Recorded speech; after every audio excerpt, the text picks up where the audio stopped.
This is the Wellness Club, where we dive into all things wellness, from nutrition to fitness to productivity and more. We are exploring the science to help you feel your best inside and out. I'm your host, Cass Camp, and I am so happy that you're here. Welcome to the club.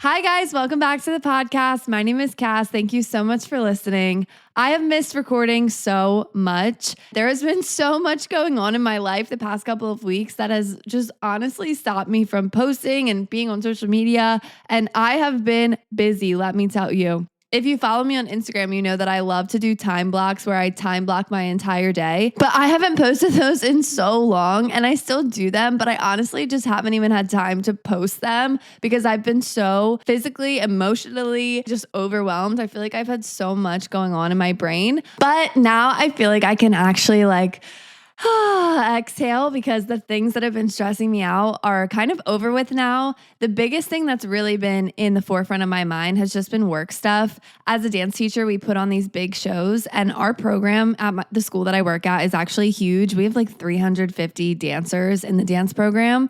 And throughout the year, we do shows. We do 4 big shows a year, but the final show has everybody in it. And we actually did 2 nights this year instead of just 1. So it was just a lot, like having all these students thinking about every single costume, prop, making sure we have everything, plus dealing with the emotional toll. Like, I'm one of those people that I want what I do to be the best. I take it on as if it's like my show, because it kind of is. As the choreographer, as a dance teacher, you know, I want to put on dances that I'm proud of and my name is attached to them. So I definitely want them to be good. I just take that very, very seriously. So I definitely take on like the physical and emotional toll of all of it. And then obviously just the general stress of work. I think this goes without saying, but every single job has stressors. Even if you love your job and you're in your perfect career, there's still going to be things that are stressful, and that's totally normal. But there are going to be periods of time where you're more stressed than others. And this was just a high stress season for me. The end of the year is always pretty stressful because there's just a lot going on. Emotions are high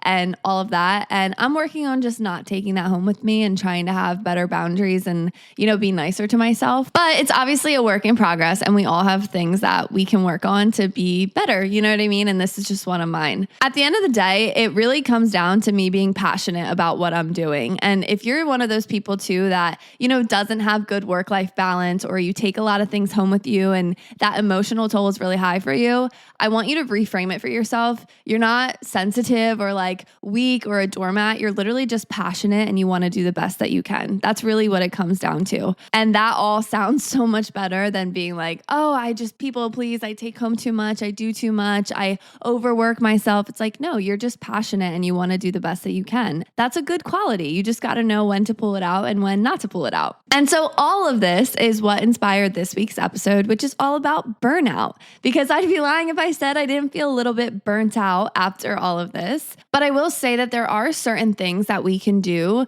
that kind of stop burnout in its tracks. The reality is you're going to feel stressed. You're going to go through periods of your life where burnout starts to creep in, but there are certain routines and certain habits that you can start to put in that stop that burnout. So it doesn't have to become a long period of feeling that complete overdrive kind of helplessness, just completely beaten down burnout. Of course, it would be lovely to just prevent burnout altogether and prevent stress. And if you have a routine that really prevents it 100%, definitely message me because I'd love to know what you're doing. But stress as a whole isn't always bad. There is good stress. It's called eustress. But most of us, when we talk about stress, we're talking about the bad kind. The reality is there are going to be periods of your life that are more stressful than others. That's normal. That's life. It's going to keep happening. Having little tools in your tool belt can really help with this. Now, let's get something clear. Burnout isn't just being tired. Burnout is being tired even after the 8 hours of sleep. Burnout isn't just feeling a little bit of stress. Burnout is feeling completely overwhelmed, feeling like you're in overdrive. You can't keep up. You can't catch up. Maybe you're snapping on people that didn't even do anything to you. You're just irritable. You're emotional. You're sensitive. And you feel like you literally can't catch up. I know that I'm in a period of burnout when I feel like I literally can't catch my breath. Like, imagine you're swimming, you're underwater, you see the surface, but you literally cannot get up for air. That's how I feel when I'm in a period of burnout. And even though I know that it doesn't last forever and these things aren't forever, in the moment, it feels like it's never going to end. You'll know if you're in burnout if you're not excited about things that normally do excite you. For example, the past couple of weeks, I've definitely been experiencing some burnout. All the things that I had going on, I love individually. Like, I love my shows that I put on. I love the podcast. I love gardening. I love all the things that I've been doing. And none of those things felt super satisfying because I was just completely depleted is a good word. Like, I just felt depleted. I felt like my energy could not keep up with what was going on. And something else that happens with burnout is even the littlest things that are usually no big deal to you feel really difficult. So like even just unloading the dishwasher or keeping up with household chores, they feel like a huge task because your plate is already so full, it's overflowing. And now you have just one more thing that it kind of sets you over the edge. And I know for me, I start to get a little bit irritated. I get a little bit snippy with people that care a lot about me. I also tend to isolate myself. So instead of seeing my friends and talking to my friends and people that usually pull me out of this stuff, my natural instinct is to just like push people away, not really go out, not answer people back, not call people, not reach out for help.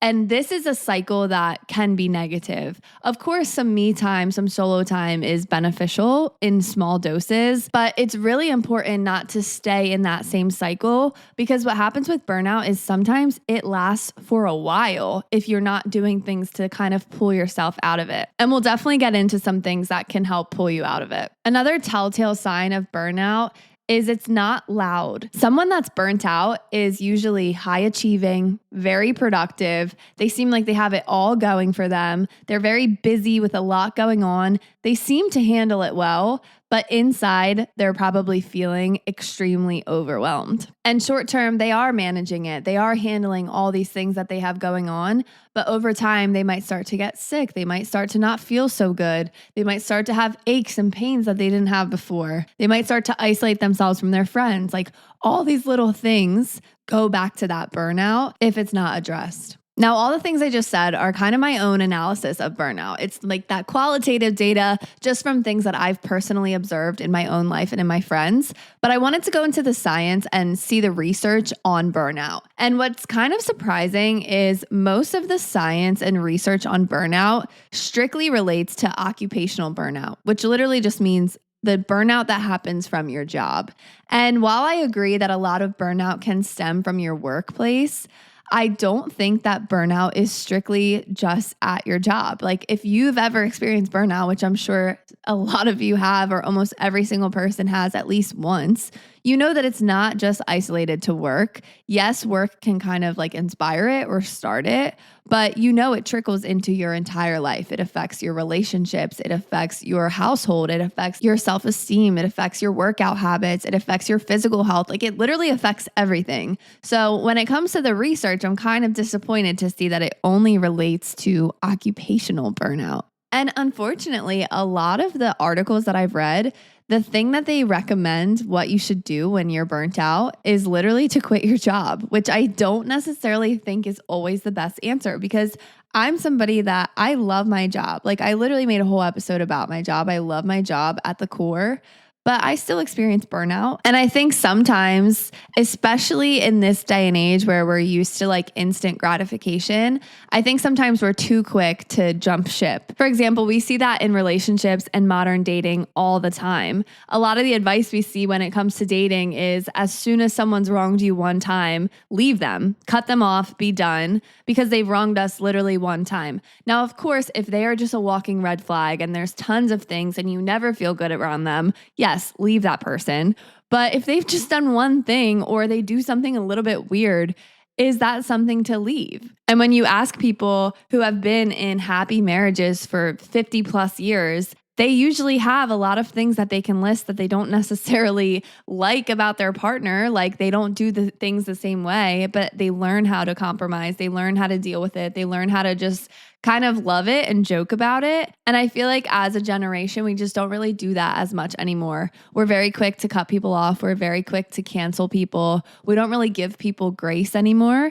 And I think the same thing goes for our jobs as well. Now, of course, if you're like being exploited or you're not treated well and there's really things that are wrong with your career, absolutely find a new job. There's plenty of other jobs.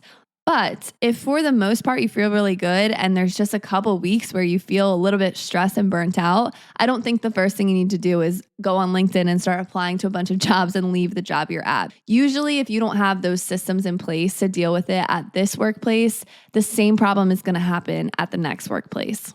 But still, regardless, there are some things in the research that I found pretty interesting that I wanted to share with you guys. The scope of burnout in general is higher than it's ever been before. And something that some experts are noticing is burnout is affecting workers at even younger ages than they have before. 58% of 18 to 34-year-olds who have jobs report that their daily stress is completely overwhelming. Not just a little bit overwhelming, but completely overwhelming. And nearly half of those people say that most days their stress is so bad that they can't even function. And I'll link every article that I'm using in the description.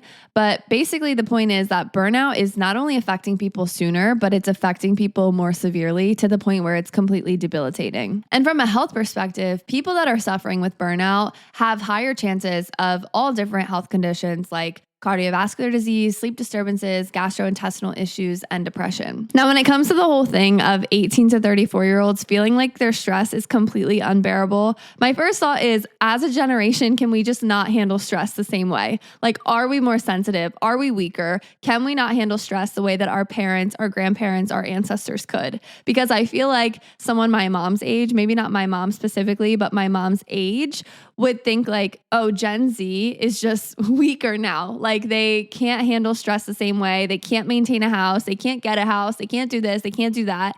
And that's like a tempting thought to have. And sometimes I even think that as a 24-year-old, I'm like, am I just sensitive? Because older generations were taught like that tough love more than us. But then I start to think about the reality of this. And I think that that's a toxic mentality to have because the reality is that society has changed since then. Culture has changed since then. And the demands that we have on ourselves now are so much different than when our parents were growing up. And I would love to have my mom's opinion or someone her age weigh in on this because I feel like the stress now is just higher. I feel like the bar is higher. I feel like we see things and the standard is just higher. When my mom was growing up, a great job was a teacher. Like if you were a teacher or a police officer or just a regular job, that was success. And if you raised a family, that's all you needed to do to be successful in people's eyes. Get married in the Catholic Church, raise a family, and there you go. You're a fantastic citizen. Where now I have a pretty decent career and it's just not enough. Like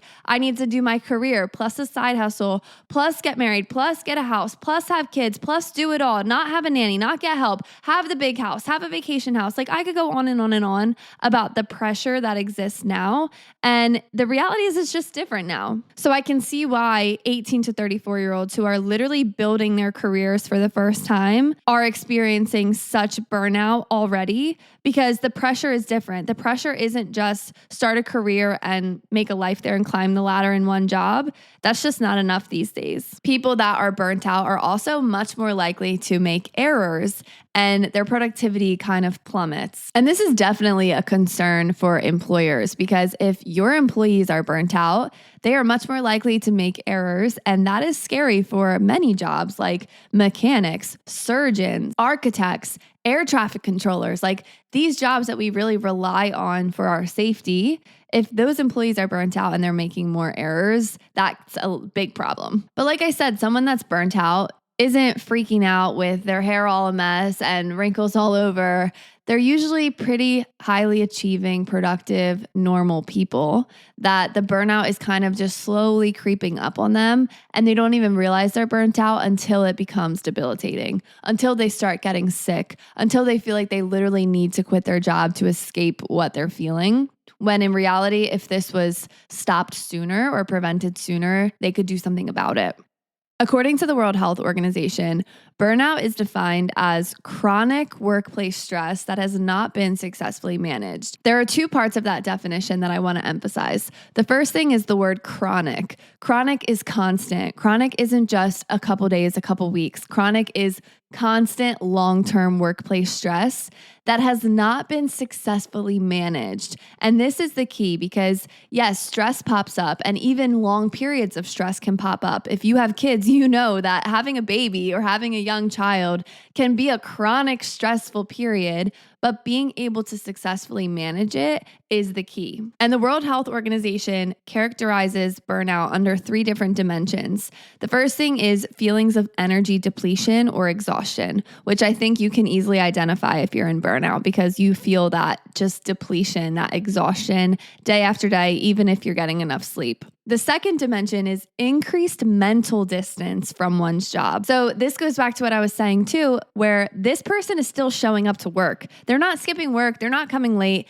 but they have that mental distance from their job. And I think you can even apply this to other things outside of work, like your relationships, your lifestyle, your household. There's so many other causes of burnout too, but under the World Health Organization definition, it's mental distance from the job. And like I said, this is not just physical distance, this is the mental separation, meaning you're showing up to work and even though you're there, even though you're engaging with people, you're kind of just checked out mentally. And then the third dimension is reduced professional efficacy. And this is really just a reduction in your individual confidence on your ability to perform these tasks. So when you're burnt out, even if it's tasks you've done before, in that burnout phase, you don't feel like you can achieve those goals. Even if you have every single skill, you have every single competency, you're more than likely to successfully do this. You do not feel like you have the confidence to do that job effectively. And this is very similar to what we know as imposter syndrome, where you totally have the skill set to do what you're supposed to do, but in your mind, you don't feel like you can. And I've definitely experienced this where I've done all of these things that I've done before successfully and very well. But in that moment and in those phases of burnout, I feel like I can't achieve anything. I feel like I'm completely underperforming. I feel like I'm not doing well enough no matter what I do. And that all relates to the burnout. Now, I do just want to point out that although the World Health Organization recognizes burnout as a syndrome, they do not recognize it as a medical condition. And this is important because some people that have really chronic, severe, unresolved burnout, over time, they start to take actions like extended sick leave, a lot of absences from work, or even early retirement because of this unresolved burnout. I think I see this a lot in education where teachers just get fed up with teaching for so long because teaching is a very high emotional toll on the teacher. And people take early retirement or they leave the job prematurely because of this unresolved burnout. Even though people have more tools now and more open conversations about things like burnout, I think it's still looked at negatively if you're taking off a lot because of something like burnout. Me having knee surgery was completely excused and my absences were looked at as necessary, but someone that has completely debilitating burnout, they're not looked at the same way. So what can we do for burnout? The first thing we need to do is identify the traps that we fall into to put us in this burnout cycle. Now, every person is different on the little traps that they fall into, and you might fall into a few of these that really contribute to your burnout, but really look at yourself honestly and think about the things that you fall into that kind of cause this stress cycle and this burnout cycle. One of the biggest things and the biggest trap to falling into burnout is overcommitment. You might be someone that's more of a people pleaser, or you just want to prove yourself, especially if you're new in your career. It is very tempting to just say yes to everything to show everyone that you can do it. And I definitely relate to this. I feel like I see my life in like rose-colored lenses where I think that I can just do everything. I look at a task and my first thought is, I think I could do that. Even if I have no skill set, no experience, I think that I can do more than what I actually can. So it's very easy to fall into overcommitting to things. And this is definitely something that I've been working on because especially at my job, I'm newer, I'm young, I'm new into the field. field and I want to prove myself. And even people say like, you don't have kids, you don't have this, you don't have that. Like you're the perfect person to give your all and give your energy. And I'm also someone that I just enjoy a lot of things. So when an opportunity presents itself, I usually want to do it just because it's something to do. But I've had to kind of stop myself and ask myself, does this align with my future goals? Because there are things and there are different opportunities at my job that seem tempting and I seem like the right fit and I want to do them. But I have to remind myself that my bigger goals are outside of my job. Is this thing going to stop me from doing those? And if the answer is yes, then I just don't take the opportunity, and that's totally okay. And something else that I have to remind myself is that I already do a lot, and you probably do a lot more than you think you do.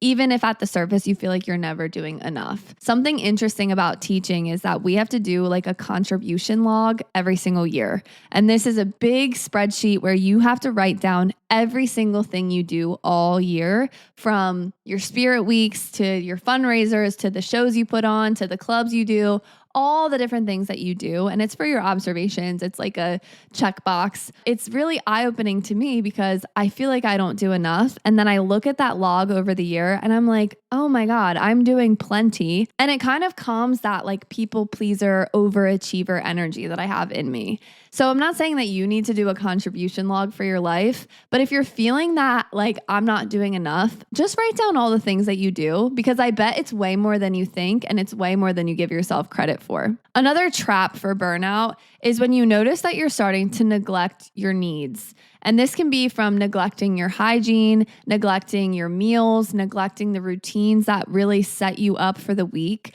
I know that for me in the past couple of weeks, I didn't do my full-on grocery shopping meal planning that I usually do on Sundays because I've been busy, and that's fine. But that was the first thing that I needed to do once my shows and everything were over. If you find that you're missing out on sleep, missing out on your routines, skipping your workouts, not getting outside, all those little things that you normally do, if you're starting to neglect those things, you might be falling into a trap of burnout. Another trap or sign for burnout is when you're falling into those negative, bad habits that you use to kind of fill voids or escape. And this looks different for all different people, but some examples are things like gambling, binge watching TV, scrolling on your phone, shopping, binge eating, drinking more alcohol, smoking, any kind of bad habit that you use to fill a void. And these are the things that in the moment, they do feel good, but over time, they're not actually helping you. They're not actually making you feel better. They're not actually taking you out of the funk. These are things that short term kind of numb the feelings that you're feeling,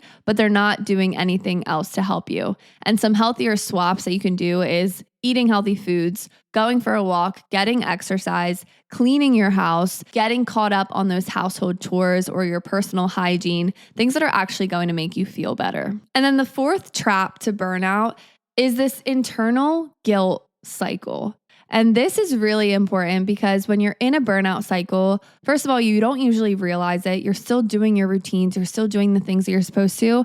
But in the back of your head, you're telling yourself, you got to be doing more. You're not doing enough. You got to do more. You got to do more. Even though you're already maxed out, even though you're already doing so much, the back of your head is telling you you're not doing enough. And this is so dangerous. That inner voice and that inner dialogue is going against what you actually need. It's telling you that rest isn't necessary. It's telling you that slowing down is selfish or stupid or you don't need it, when in reality, those are the things that you actually need to be doing. When you're in that burnout cycle, the last thing you need to be doing is speeding up and revving up more. You need to be slowing down. But when you're in burnout, it's very hard to slow down because you're telling yourself that you're wrong for slowing down. You're selfish for slowing down. You're lazy. You're not doing enough.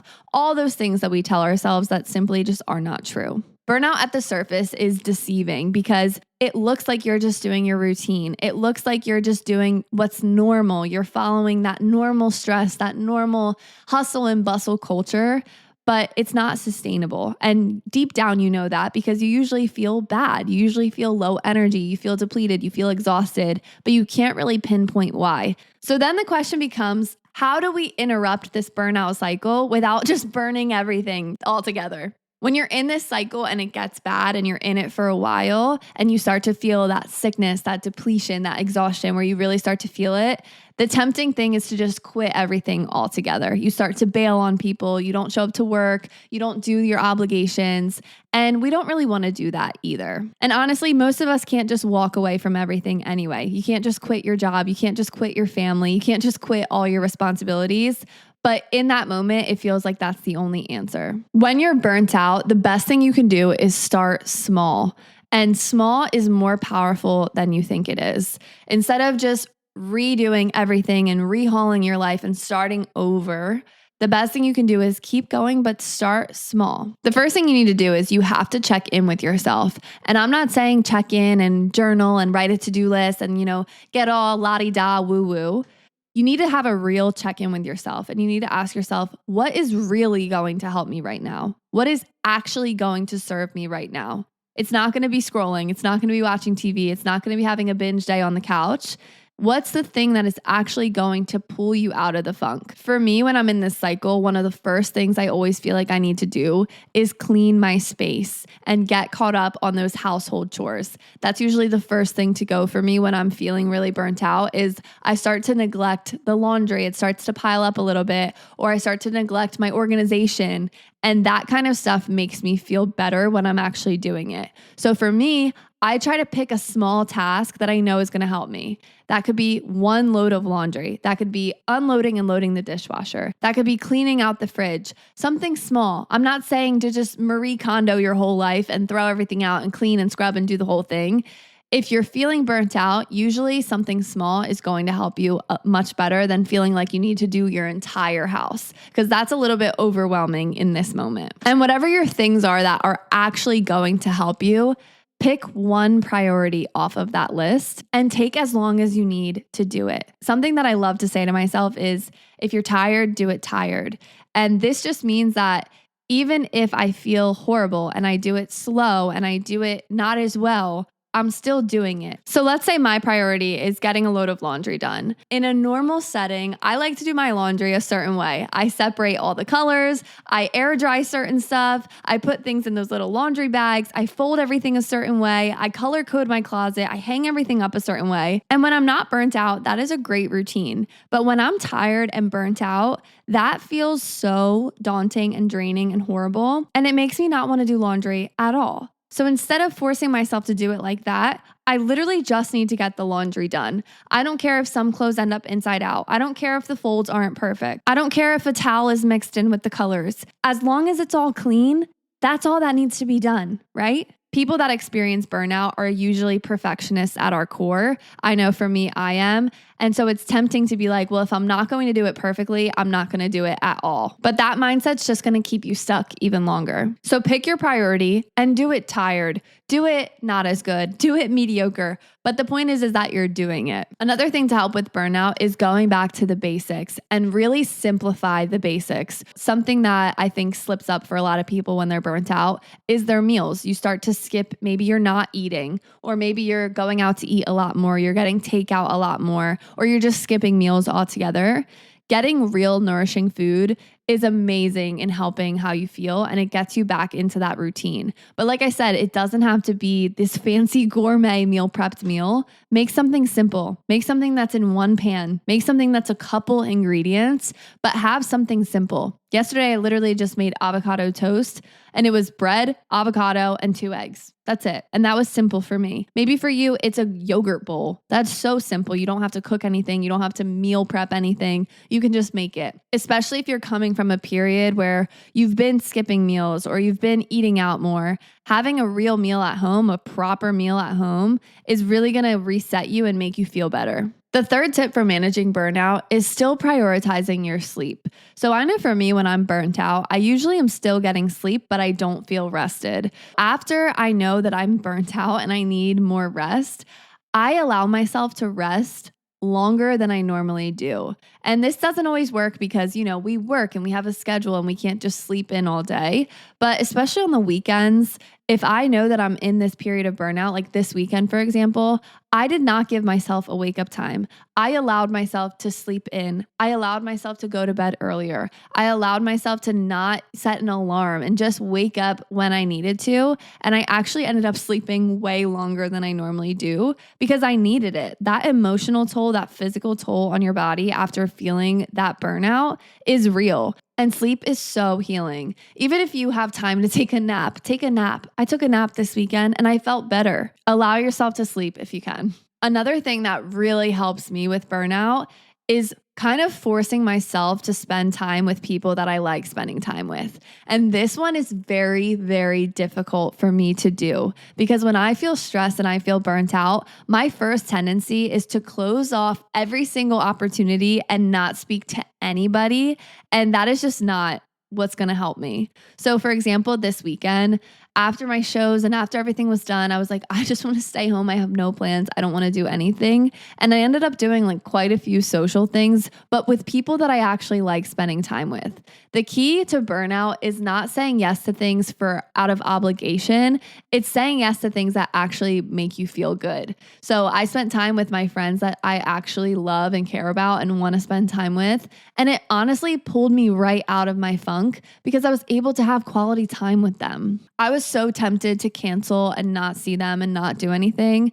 And I knew that getting ready, getting dressed up, sitting outside, being with my friends was going to be the perfect recipe to feeling a little bit better. If you have people that are close to you, open up to them and trust them to help you because they will. I literally told one of my best friends yesterday, I'm like, honestly, I've been so stressed. I've been feeling burnt out. And just talking to her made me feel better. And it literally just erased the feelings that I was feeling before. Versus if I just stayed home and ruminated in it, I would feel even worse today. But I feel so much better. When you're dealing with burnout alone, it can be extremely overwhelming and even more difficult.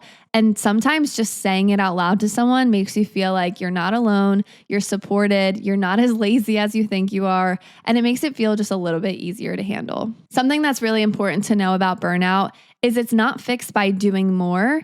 It gets fixed by doing less, but on purpose. So it's not canceling on things. It's not just saying no out of random. It's prioritizing the things that genuinely work and saying no to everything else. Fixing burnout definitely does not happen overnight, but doing small things over time when you feel stuck builds that momentum and helps you feel so much better. It's not going to happen perfectly. And if you're a perfectionist like me, it can be really hard to hear that because you want to do everything right. It's okay to do these things a little bit tired. It's okay to do them a little bit messier, a little bit not as good as normal. When you're in burnout, it's so tempting to either do it perfectly or not at all. But that's honestly the worst place that you could sit at. And if nobody's told you this lately, you're not broken. You're not lazy. You're not behind. You're not underperforming. You're doing what you can. And maybe you're just a little bit tired and this isn't going to last forever. This period will pass at some point and you'll look back and say, wow, that was hard, but I'm nowhere near that time period anymore. Here's your little homework.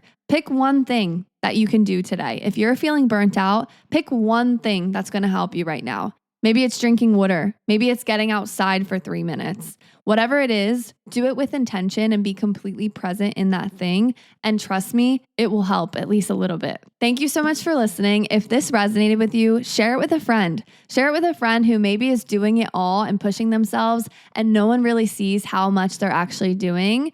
And they might need that little reminder that they're doing enough. Make sure you're also following the podcast on whatever you listen to it on. So follow it on Spotify, follow it on Apple, and give us 5 stars. It will really help the show out.